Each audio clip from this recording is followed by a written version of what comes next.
कोविड-19 ने लोगों में बहुत सी समस्याएं उत्पन्न की हैं।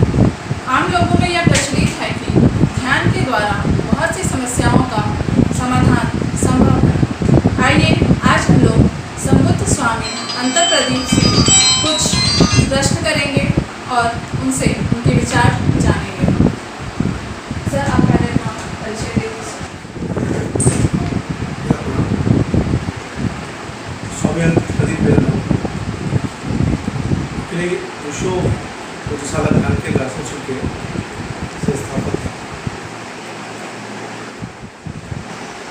सर, हमारा आपसे पहला प्रश्न है, ध्यान क्या है? क्या इसके द्वारा हम बुरे विचारों का संक्रमण रोक सकते हैं? सिर्फ बुरे विचारों का नहीं, मनुष्य के तमाम समस्याओं का समाधान है। सभी समस्याओं का जड़ दूर से समाधान के लिए एक मौत है। इसके अलावा कोई दिक्कत नहीं। दूसरा सवाल यह है, इस कोरोना महामारी में रोग निषेध तनाव को कैसे सहज किया जा सकता है? सबसे पहले कोरोना के प्रति जो लोगों को प्रोपगेंडा और इसके प्रति जो एक दुष्प्रचार की जा रही है, इस पर ध्यान देना होगा। कोरोना वायरस बिल्कुल सही है, लेकिन जितना सही है उससे कई गुना बढ़ चढ़ के इस पर दुष्प्रचार किया जा रहा है। यदि दुष्प्रचार की बात हम नहीं करेंगे, इसके समाधान या इसके बचाव या इसके लोकहित के लिए, लोगों को भला के लिए कैसे हम इससे निजात पाएंगे, इस पर विचार करें।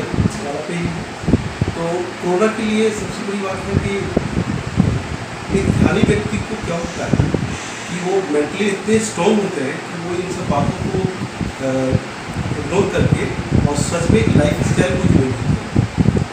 लाइफ स्टाइल जीवन जीने का मतलब है कि वो कैसे खाएँ, कब खाएँ, कितना खाएँ, इन सब बातों का ध्यान रखना है। और दूसरी बात है कि कोरोना के लिए कोविड-19 के लिए एक बहुत ही कारगर मेडिटेशन है, जिसको मैं बताना चाहूँगा अगर ज़रूरत हो तो। उसका क्या है कि ये कोरोना मतलब रिस्पेक्टिव ऑर्गन में, श्वास के नली में मुकस बनाती है। और बनाने के बाद क्या होता है, वो ठोस हो जाता है, फिर श्वास लेने में जल्दी प्रॉब्लम होती है। तो अगर कुछ ऐसा मेडिटेशन हो जो श्वास नली के साथ जुड़ा हुआ हो, वैसे देखा जाए तो ध्यान श्वास के साथ, आती जाती श्वास के साथ ही विधियाँ का नाम है। लेकिन एक विधि है मेरे पास जो ओशो के हैं, ओशो ने विधि को बताया थे लोगों को, तो उस विधि को मैं बताना चाहूँगा। तो वो विधि यह है, नाद ब्रह्म ध्यान उसको बोलते हैं, नाद ब्रह्म। तो नाद ब्रह्म का ध्यान तो एक्चुअली देखा जाए 1 घंटा का है, लेकिन छोटी छोटी विधियों के साथ भी इसको किया जा सकता है। पहला विधि क्या है कि पद्मासन में बैठ जाने के बाद, विधि बता दें। पद्मासन में बैठ जाने के बाद आँख बंद हो, आँख बंद के बाद सुलभ आसन में बैठ जाए, और बैठने के बाद गहरे नाक से श्वास भरेंगे पेट में, और भंवरे की गुंजार के साथ हम लगातार उसे पेश करेंगे। उदाहरण के लिए बता रहे हैं, जैसे श्वास को इतना करेंगे,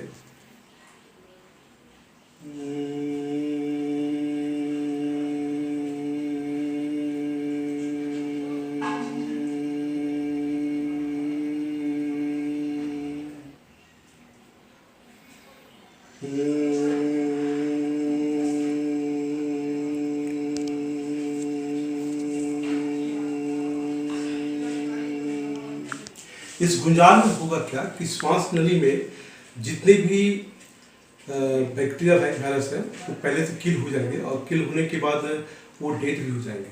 कारण क्या, वहाँ से गर्माहट होती है, पॉजिटिव ऊर्जा होती है, और सारे नेगेटिव ऊर्जा को बाहर कर दिया जाता है। तो ये 10 मिनट करने के बाद फिर 10 मिनट 5 मिनट में क्या करेंगे कि इस ऊर्जा को पहले अस्तित्व को देना सीखेंगे। बहुत आहिस्ता आहिस्ता ऊर्जा को अस्तित्व को देंगे। अस्तित्व को देने के बाद 3 बार इस ढंग से हाथ करेंगे, और फिर 5 मिनट में 3 बार ऊर्जा को हम अस्तित्व से लेंगे। उसके बाद 10 मिनट हम रिलैक्स में आ जाएंगे, एकदम रिलैक्स में आ जाएंगे। तो ये विधि कंटिन्यू करने से तो कोरोना महामारी से, कोविड-19 से निजात या रोकथाम के लिए हम उसको तक पहुँच सकते हैं। ऐसी तमाम विधियाँ बहुत सारी हैं, लेकिन एक सबसे कारगर उपाय यही है कोविड के लिए। जी, आपने जो यह ध्यान की विधि बताई, इसको और आम लोगों तक पहुंचाने के लिए या उसे सिखाने के लिए यहाँ पर कोई ऑनलाइन हाँ, ऑनलाइन तो नहीं है, लेकिन ऑनलाइन मैं करना चाहूँगा। फिलहाल ऑफलाइन हम लोग के अफसर में कुछ लोग आते हैं तो तमाम विधियों के साथ लोग जाते हैं, जिसको जैसा रिक्वायरमेंट होता है। तो अभी कोविड लाइन में तो अभी तो लॉकडाउन है, और लॉकडाउन के कारण लोगों का आना जाना भी बंद है। और ये ध्यान सिखाने के लिए कोई शुल्क या फिर या निःशुल्क? हाँ, शुल्क है, एक शुल्क नॉमिनल क्या शुल्क है? शुल्क 500 रुपया पर हेड है। तो ये क्या मंथली या फिर? नहीं, मंथली नहीं, एक दिन का। एक दिन का? जी। और इसका समय टाइम टेबल क्या? टाइमिंग मॉर्निंग में ज़्यादा तो होता है, ज़्यादा होता है। कितने देर के लिए? 1 घंटा का। 1 घंटा का। ध्यान के द्वारा इम्यूनिटी पावर बढ़ाने के लिए क्या सलाह देंगे? ध्यान के द्वारा इम्यूनिटी पावर ही नहीं, ध्यान के द्वारा शरीर में या मन में इतनी सारी शक्तियाँ छुपा पड़ा है। एक आदमी थोड़ा सा भी इंटेलिजेंट है तो उसका 1% भी वो मतलब सक्रिय उसका मन नहीं है। अगर 100% अगर सक्रिय हो या 10% भी सक्रिय हो तो बहुत काफ़ी ब्रिलियंट हो सकते हैं। तो ध्यान के माध्यम से ये ऊर्जा सक्रिय ज़्यादा होती है। जी, हमारा अंतिम सवाल है, ध्यान एक शुष्क प्रक्रिया है या धार्मिक प्रक्रिया? क्या इससे सभी धर्म पोषित होते हैं? बहुत अच्छी सवाल है।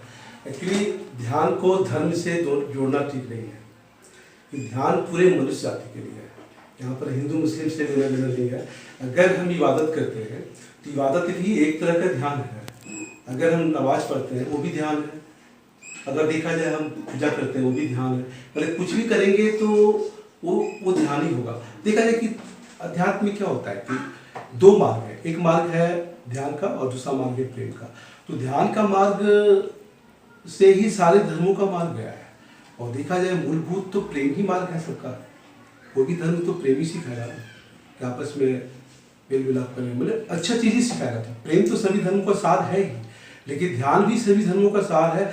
और ध्यान के बहुत सारे आयाम हैं। किसी को नमाज पढ़ते हैं तो उसे ध्यान बोलते हैं, कोई प्रार्थना करते हैं ईसाई मिशनरी में तो उसे भी ध्यान करते हैं, और हिंदू अगर पूजा करते हैं उसे भी ध्यान करते हैं। और ध्यान के सिर्फ 112 विधियाँ बताए हैं पूरे मनुष्य जाति को, जो सभी में आज समा जाते हैं। ध्यान बहुत जरूरी चीज़ है, और ध्यान कोई धर्म से नहीं, धर्म के परे का चीज़। आप लोगों को और क्या संदेश देना चाहेंगे? जी, हमारे चैनल के लोगों को और आप क्या संदेश देना चाहेंगे? बस संदेश मेरा यही है कि न्यूज मूवमेंट जो चैनल है उसे सभी लोग देखें और उस चैनल को आगे बढ़ाएं, क्योंकि एक बहुत ही ऑथेंटिकल, बहुत ही सही मायने में सही न्यूज़ को पेश करने वाले चैनल है। एक प्रश्न और, WHO के माध्यम से एलोपैथी को बढ़ावा दे रही है, ध्यान को नहीं। इस मामले में आपके क्या विचार हैं? सर, जीवन जीने की कला ध्यान है, और WHO या कोई गवर्नमेंट उसकी अपनी एक प्रक्रिया है। उस प्रक्रिया को श्वास लेना, कल के दिन गवर्नमेंट उस पर बैन लगा देगी कि श्वास लेने के लिए भी आपको कर देना पड़ेगा, तो वो WHO या फिर उसका बात हो जाता है ना। तो देखा जाए कि WHO भी हेल्थ के मामले में अक्षम इसलिए है कि WHO बोलते हैं कि अगर उनको बोला जाता है कि स्वास्थ्य का परिभाषा बताइए हेल्थ का, तो वो हेल्थ का परिभाषा डायरेक्ट नहीं बता पाते हैं, कि बोलते हैं कि बीमारी का अभाव ही स्वास्थ्य है।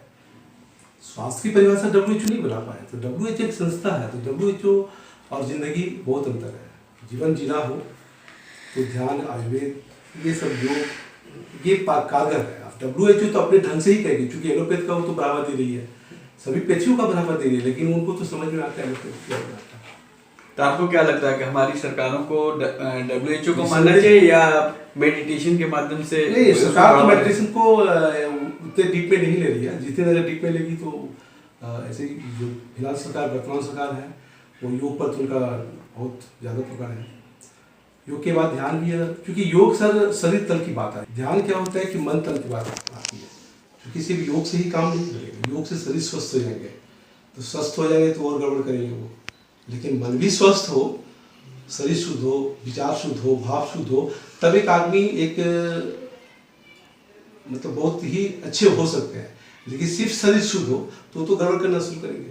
स्वस्थ हो तो उसका बाद बुरे विचार आएंगे, स्वस्थ हो तो चोरी भी कर सकते हैं।